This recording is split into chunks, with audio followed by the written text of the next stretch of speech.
Ask you कि like आपने ये क्यों चूज़ किया कि you want to go into spirituality, कि मुझे इस चीज़ में ही जाना है?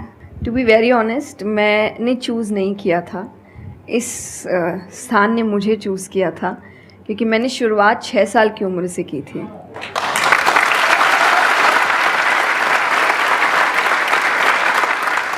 उसमें आपको पता ही नहीं होता है कि करियर क्या होता है, काम क्या होता है।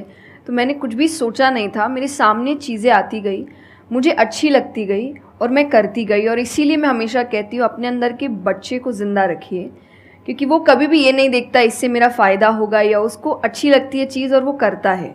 तो मैंने वो बचपने में मुझे वो चीज़ अच्छी लगी और मैंने उसको किया, और फिर अपने आप ही सामने चीज़ें आती गई, चाहे फिर वो भजन आए, फिर कथा आई, मोटिवेशनल सेशंस आए, जो जो सामने आता गया और जो जो मुझे लगा कि मेरे बस की बात है, मैं कर सकती हूँ, वो मैंने किया।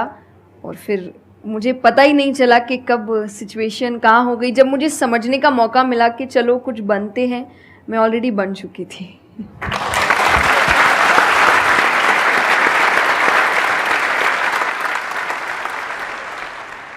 मेरा क्वेश्चन कंसंट्रेशन पावर को लेके है, या दूसरी तरह से बोल सकते हैं अवेयरनेस को लेके।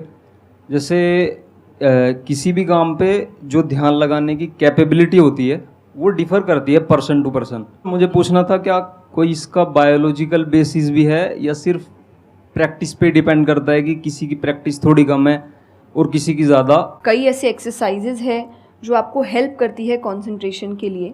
तो जो मैं एक्सरसाइज फॉलो करती हूँ वो लिसनिंग प्रैक्टिस है, कि मैं सोने से पहले या सुबह उठ के कुछ देर 5 मिनट्स 10 मिनट्स मैं बिल्कुल शांत माहौल में और मैं साउंड सुनने की कोशिश करती हूँ। और ऐसा माना जाता है कि जिस दिन आपको 5 से ज़्यादा साउंड सुनने लग जाएं, और 5 का मतलब हुआ कि ऐसा नहीं कि आपके घर में टीवी और मिक्सी और सब चल रहा है तो आप कहे कि अरे भाई 5 साउंड सुनाई दे दिए, नहीं। जब शांति हो तो वो एक बहुत अच्छी प्रैक्टिस है जो आपके दिमाग को हेल्प करती है किसी एक चीज़ पर ध्यान लगाने के लिए।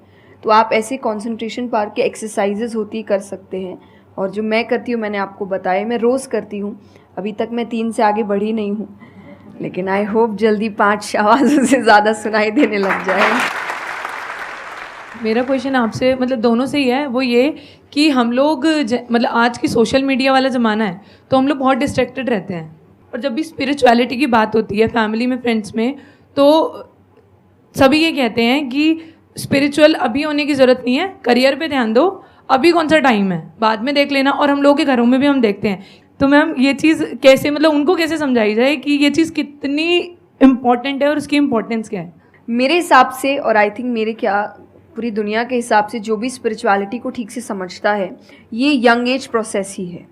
जैसे अगर आप रिलीजियस वे में भी सुने तो भगवान को हम कुछ भी चढ़ाते हैं वो फ्रेश होता है, प्रसाद है, फूल है, कुछ भी 1 दिन 2 दिन पहले नहीं होता।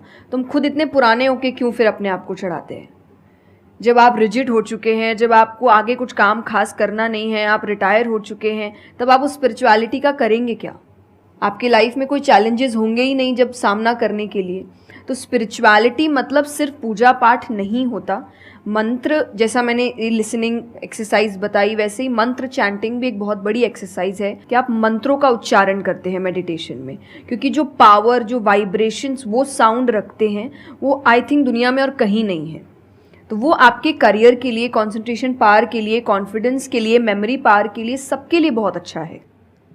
तो आपको यही समझाना है कि आप स्पिरिचुअलिटी का मतलब, एक तो पहले ये पर्सपेक्टिव हटा दें कि हम सब त्याग देंगे, हम सब छोड़ देंगे। ऐसा कुछ भी नहीं होता। गीता जी में स्पिरिचुअलिटी का ज्ञान उसको दिया गया है जिसको आगे जाके राजा बनना है, अर्जुन को।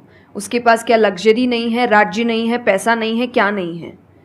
तो अध्यात्म का मतलब कभी भी नहीं होता सब कुछ छोड़ देना, सबके बीच रहना है, पर इस तरीके से रहना है कि वो आप पर हावी ना हो हर चीज़। यही आध्यात्म है, यही स्पिरिचुअलिटी है कि बाहर की चीज़ें यहाँ ट्रबल ना कर सके, बस इतना ही करना है। आप अगर अपना काम ठीक से कर रहे हैं, आपके इंटेंशंस अच्छे हैं, आप ऑनेस्ट हैं, आप पेशेंस रख रहे हैं, आप स्पिरिचुअल हैं।